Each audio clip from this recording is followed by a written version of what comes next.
Assalamualaikum warahmatullahi wabarakatuh. Alhamdulillahirabbil alamin. Asyhadu an la ilaha illallah wa asyhadu anna Muhammadar Rasulullah. Raditu billahi rabba wa bil islami dina wa bi Muhammadin nabiyya wa rasula. Rabbi shrah li sadri wa yassir li amri wahlul 'uqdatam min lisani yafqahu qawli. Apa kabar semuanya? Semoga Anda selalu diberikan kesehatan dan rezeki yang barokah dari Allah Subhanahu wa Ta'ala. Nah, kita sharing kembali ya tentang topik yang menarik ya, terutama ini ya, ideasi dan inovasi bisnis. Nah, ini berhubungan dengan mata kuliah program mata kuliah kewirausahaan ya, dengan berbasis ini PKM ya, program kreativitas mahasiswa. Nah, kita kalau misalnya mengembangkan ide atau inovasi bisnis adalah langkah penting untuk menciptakan bisnis yang unik atau unik dan kompetitif tentunya ya.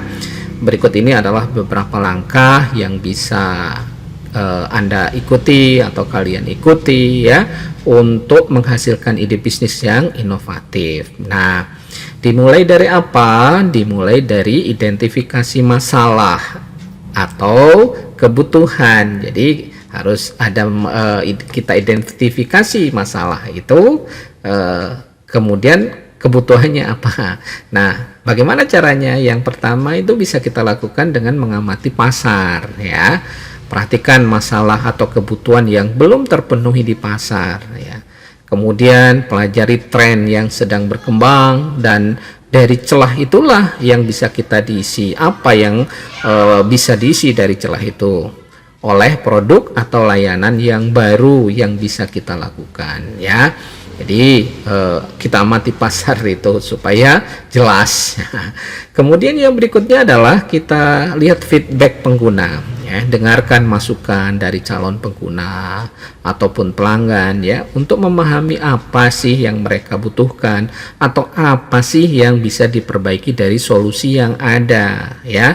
Jadi ini hal-hal yang sangat penting, bagaimana untuk mengidentifikasi masalah, nanti munculnya adalah produk yang bisa kita keluarkan nantinya ya. Yang kedua itu adalah kreativitas dan brainstorming. Nah, sesi brainstorming ini ya bisa kita mengumpulkan tim, atau untuk sesi brainstorming ini di mana setiap orang bebas ya mengemukakan ide-idenya tanpa takut dihakimi, tidak boleh ada yang menekannya. Kemudian ciptakan suasana yang mendukung kreativitas ini ya. Kemudian kita dorong atau pemikiran ya, out of the box ya. Jangan batasi diri pada ide yang biasa-biasa saja.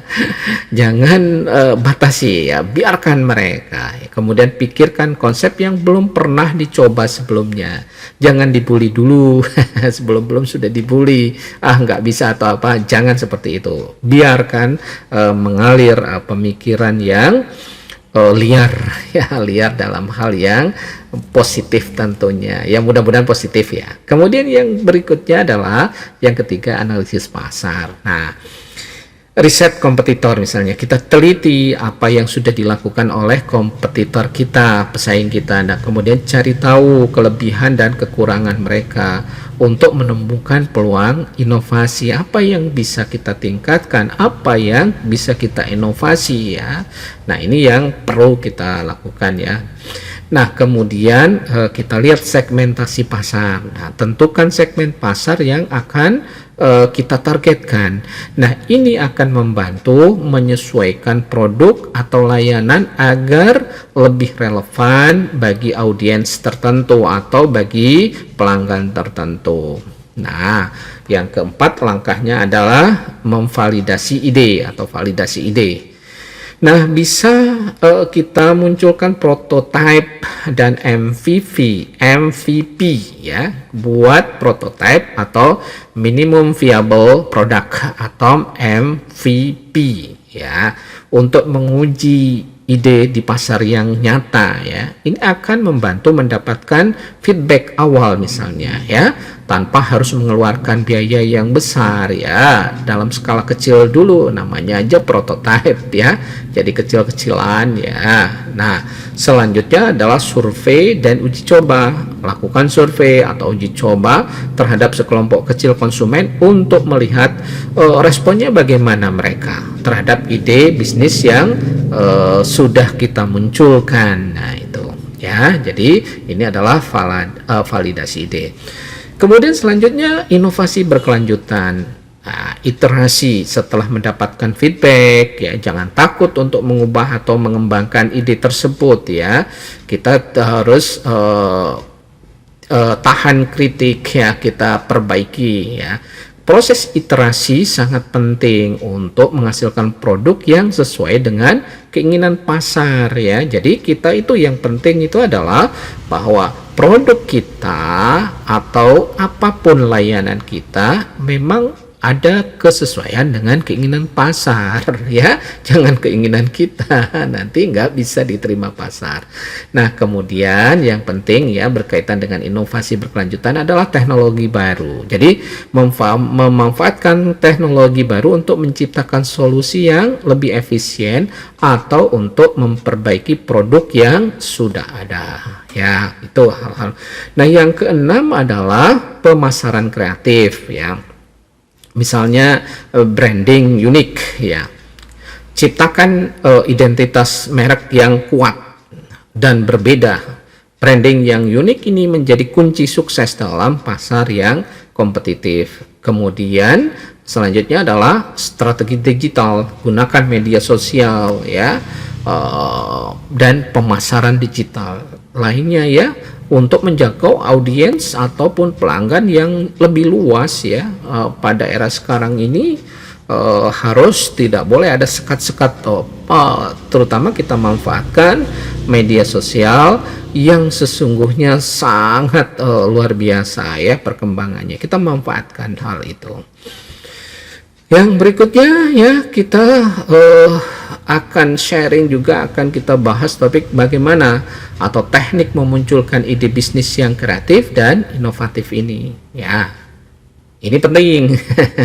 Memunculkan ide bisnis yang kreatif dan inovatif ini membutuhkan kombinasi antara pemikiran kreatif ya, pemahaman pasar, dan penggunaan teknik khusus ya untuk merangsang ide-ide baru ya, apapun itu yang bisa kita ini. Nah, berikut ini beberapa teknik yang dapat membantu kita semua ya. Namanya proses sama-sama belajar Anda ya. Kita semua belajar ya dengan berbagai macam best practice atau ide-ide ya, cara yang terbaik tentunya yang mungkin cocok dengan Anda ya untuk mengembangkan ide bisnis yang unik dan potensial. Yang pertama itu adalah kembali observasi pasar dan konsumen. Jadi kita analisis tren pasar. Amati tren yang sedang berkembang di pasar. Kalau sekarang serba seblak gitu misalnya di kalangan anak-anak muda. Nah ya, perhatikan perubahan preferensi konsumen, teknologi baru, dan kebiasaan yang sedang muncul. Tren ini bisa memberikan wawasan untuk ide bisnis yang relevan dan dengan kebutuhan pada saat ini. Nah, kemudian kita lakukan studi perilaku konsumen ya. Jadi lakukan observasi terhadap perilaku konsumen sehari-hari ya. Kemudian perhatikan apa yang mereka sukai, apa yang mereka keluhkan, atau cari solusi. Nah, ide bisnis seringkali muncul dari kebutuhan yang belum terpenuhi ya di dalam masyarakat. Ini penting ya. Kalau untuk apa kalau misalnya kita beli atau suatu produk yang tidak kita butuhkan ya, memenuhi aja di rumah ataupun di tempat yang kita tempati. Oke, selanjutnya adalah teknik ya, scamper teknik atau teknik scamper. Yang pertama itu substitute ya, gantilah satu elemen dalam produk atau layanan yang ada dengan sesuatu yang berbeda. Nah, ini ya substitute ya. Kemudian yang kedua C-nya itu adalah combine, gabungkan dua atau lebih ide ataupun produk ataupun layanan menjadi sesuatu yang baru. Jadi combine bisa ya. Kemudian adapt, ambil ide atau produk dari industri lain ya, dari industri dari manapun, dan adaptasikan ke dalam konteks yang baru sesuai dengan potensi lokal kita ya, di mana kita tempat berada, kemudian kebiasaan masyarakat kita ini kita adaptasikan. Nah, kemudian yang M itu adalah modify ya, ubah ukuran, bentuknya atau elemen lainnya dari produk atau layanan yang sudah ada ya. Kemudian P-nya adalah put to another use ya, gunakan produk atau layanan yang ada untuk tujuan yang berbeda. Kemudian yang berikutnya adalah eliminate ya, hilangkan elemen tertentu dari produk atau layanan yang ada untuk menciptakan sesuatu yang lebih sederhana, yang lebih diperlukan, lebih menggampangkan, lebih memudahkan ya. Itu sesuatu yang ribet dengan teknologi sekarang, orang-orang atau masyarakat menginginkan sesuatu yang tidak ribet tentunya. Kemudian yang R terakhir itu ada reverse, balikkan proses atau urutan penggunaan untuk menciptakan suatu ide baru. Nah, ini dengan scamper teknik ya, nanti bisa dielaborasi dengan contoh-contoh ya yang real yang ada. Kemudian yang ketiga itu dengan design thinking ya. Nah, design thinking ini dimulai dari empati, jadi pahami kebutuhannya, apa masalahnya, dan keinginan konsumen dengan mendalam ya. Ini bisa dilakukan melalui mungkin ngobrol, wawancara, observasi, ataupun yang lebih serius menggunakan penelitian misalnya. Nah, berikutnya adalah define, identifikasi masalah utama yang perlu dipecahkan ya, bikin skala prioritas ya berdasarkan wawasan dari fase empati itu. Kemudian baru kita lakukan ideate ya, gunakan brainstorming untuk menghasilkan sebanyak mungkin solusi potensial untuk masalah tersebut ya. Kemudian prototipenya kembangkan. Kalau sudah ada sesuatu yang mungkin bisa kita lakukan atau produk atau layanan, kita bikin prototipe itu. Kalau ada produk yang bisa kita gunakan, prototipe sederhana dulu dari solusi yang paling menjanjikan. Mungkin beberapa ini kita yang paling bagus ya. Nah, yang berikutnya adalah tes. Uji kita prototipe dengan pengguna sesungguhnya dan gunakan umpan balik dari mereka. Apa kurangnya? Kita tanyakan apa yang perlu ditambah. Nah, kita tanyakan ke mereka untuk apa? Untuk kita lakukan perbaikan tentunya. Nanti itu produk kita semakin sempurna. Itu ya. Berikutnya adalah mind mapping. Jadi kita lakukan visualisasi ide. Mulailah dengan ide inti atau masalah di tengah halaman. Dan buat cabang-cabang yang mewakili sub-sub ide ataupun solusi.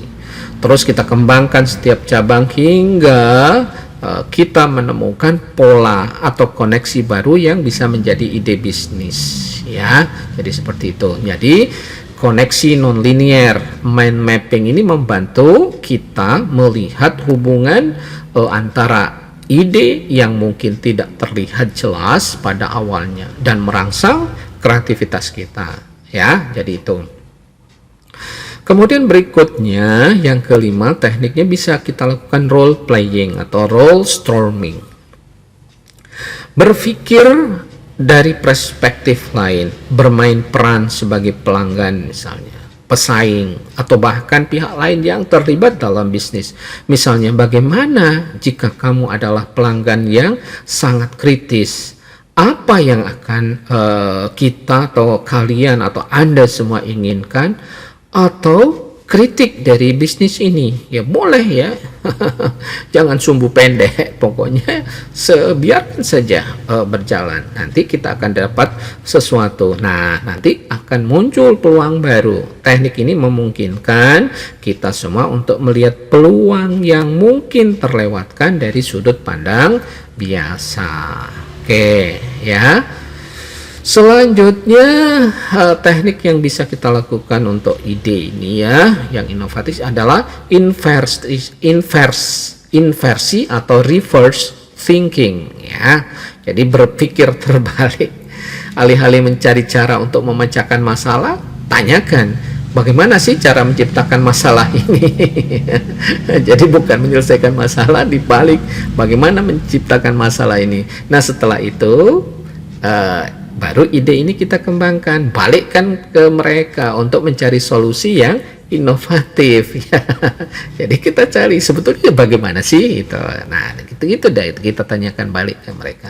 Nah, pola pikir yang tidak biasa, teknik ini membantu Anda atau siapapun ya melihat masalah dari perspektif yang tidak konvensional ya, yang dapat menghasilkan solusi yang kreatif gitu. Jadi ada kemajuan di sini. Nah, yang ketujuh bisa kita lakukan dengan teknik cross industry innovation ya. Jadi untuk memunculkan ide. Nah, belajar dari industri lain, misalnya kita pelajari model bisnis, teknologi atau strategi pemasaran dari industri yang berbeda dengan industri yang kamu tekuni. Cobalah misalnya mengadaptasi ide-ide ini ke dalam konteks bisnis kita atau Anda semua ya, di mana saja Anda berada tentunya. Kita misalnya kita lakukan kolaborasi antar industri ya, kerjasama. Jadi kombinasi teknologi ataupun konsep dari dua industri yang berbeda seringkali menghasilkan inovasi yang unik melalui penyesuaian ya, yang sangat nanti muncul ide-ide baru nanti ya. Itu cross industry innovation. Berikutnya adalah acceptation ya. Jadi pemanfaatan ulang fungsi. Jadi gunakan sesuatu yang diciptakan untuk satu tujuan dengan cara yang berbeda. Untuk apa? Untuk menciptakan nilai baru. Misalnya teknologi yang awalnya dibuat untuk satu industri, apakah bisa enggak atau dapat diadaptasi tidak untuk digunakan di industri lain. Nah, ya itu. Nah, contohnya penggunaan velcro misalnya di pakaian biasa yang diambil dari teknologi yang awalnya dirancang untuk astronot. Ya, tidak dirancang untuk pakaian biasa, tetapi setelah itu kok bagus, kok nyaman, ya akhirnya dipakai. Yang ke-9, Blue Ocean Strategy ya. Jadi Blue Ocean Strategy ya, menciptakan pasar baru. Alih-alih bersaing di pasar yang sama dengan kompetitor, carilah celah ya, atau kita ciptakan pasar baru, karena pasar itu sangat luas ya, yang belum tersentuh oleh kompetitor. Nah, ini sering melibatkan menciptakan kategori produk atau layanan yang benar-benar baru. Nah, ya kita eliminasi dan kreasi, jadi identifikasi elemen-elemen dalam industri saat ini yang bisa dihilangkan dan elemen baru bisa ditambahkan untuk menciptakan nilai yang baru ya, yang lebih fresh tentunya, yang mendukung usaha kita atau produk kita. Berikutnya crowdsourcing ya, yang melibatkan orang banyak. Gunakan crowdsourcing untuk mengumpulkan ide dari komunitas ataupun pelanggan. Ini bisa melalui platform seperti Kickstarter atau kompetisi ide di medsos ya, di media sosial. Nah, kita lihat nanti umpat baliknya yang luas ya. Crowdsourcing ini memungkinkan kamu mendapatkan perspektif yang lebih luas dan ide-ide yang mungkin tidak terfikirkan sebelumnya akan muncul. Ini yang penting ya, yang bisa kita. Nah, berikutnya yang ke-11 itu bisa kita gunakan trend analysis. Jadi peta masa depan kita seperti apa. Nah, kita bisa lihat, kita analisis tren teknologinya, ya, sosialnya seperti apa, ekonomi seperti apa, dan lingkungan untuk melihat apa yang akan terjadi di masa depan kita.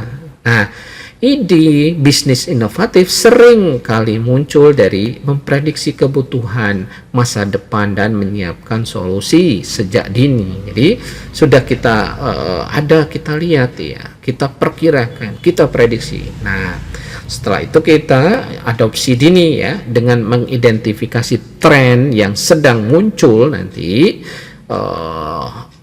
maka kita bisa menjadi salah satu yang pertama menawarkan solusi atau produk yang sesuai ya. Jadi itu beberapa hal. Nah, berikutnya kita bicarakan brainstorming 635 ya. Jadi brainstorming 635. Nah, teknik sistematis. Dalam teknik ini 6 peserta misalnya menulis 3 ide, nanti kelompok mahasiswa ya, ataupun siapapun, kelompok teman saudara ataupun ini sambil bermain ya. Dalam teknik ini 6 peserta menulis 3 ide dalam 5 menit, tidak boleh lebih. Setelah 5 menit setiap orang mengoper kertasnya ke orang sebelahnya. Dan setelah menambahkan atau mengembangkan ide tersebut, proses ini diulang sampai kertas kembali ke penulis aslinya. Ya, jadi itu. Kemudian volume ide. Teknik ini menghasilkan banyak ide dalam waktu singkat dan memungkinkan nanti kita kembangkan ide itu secara kolaboratif. Ya, jadi itu brainstorming 635.